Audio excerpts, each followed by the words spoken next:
Okay, let's bring in James Dorsey. He's in Singapore. He's a Middle East analyst and an adjunct senior fellow at the Rajaratnam School of International Studies. Great to have you on once again, James. Now, Israel launched its initial strikes, it said, at nuclear facilities in Iran. Why would it launch them now? What's the timing significance here? Well, I think there's several factors here. One is that it saw an opportunity in Washington, given that the Americans clearly were not going to veto the act this time round. In other words, they may have, in the conversations that Trump had with Prime Minister Netanyahu over the past week, Trump may have said, don't do this, but he didn't attach any consequences to that. And Netanyahu may well have seen that as a green light.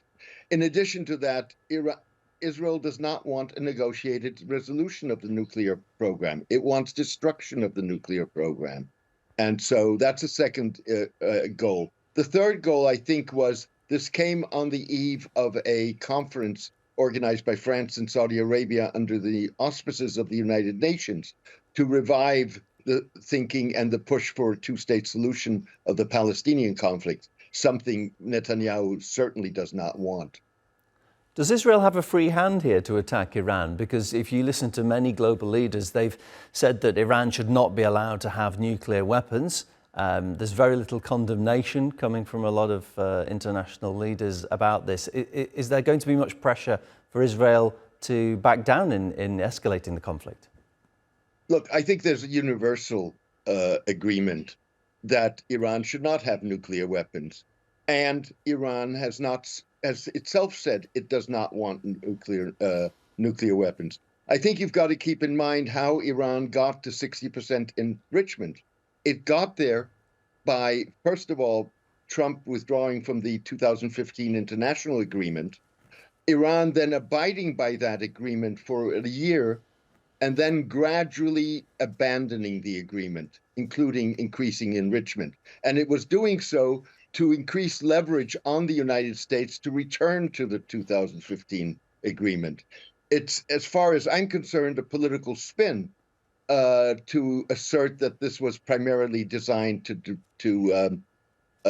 develop a nuclear weapon. Now, in the current circumstances, Iran may change its perspective and may go for a nuclear weapon. We don't know that. Is this a fight that Iran can win?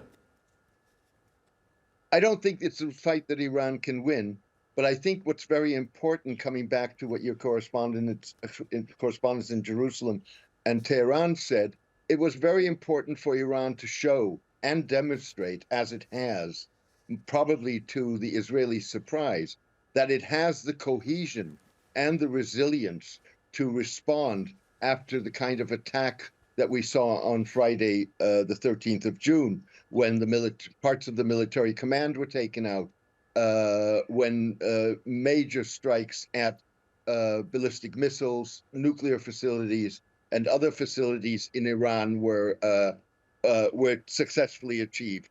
And so Iran has shown that it is capable. It has shown that it has the resilience and the ability and cohesion to respond. That doesn't mean that Iran can win. Keep in mind, Iran does not have an air force of any renown. It does not have a navy for all practical purposes.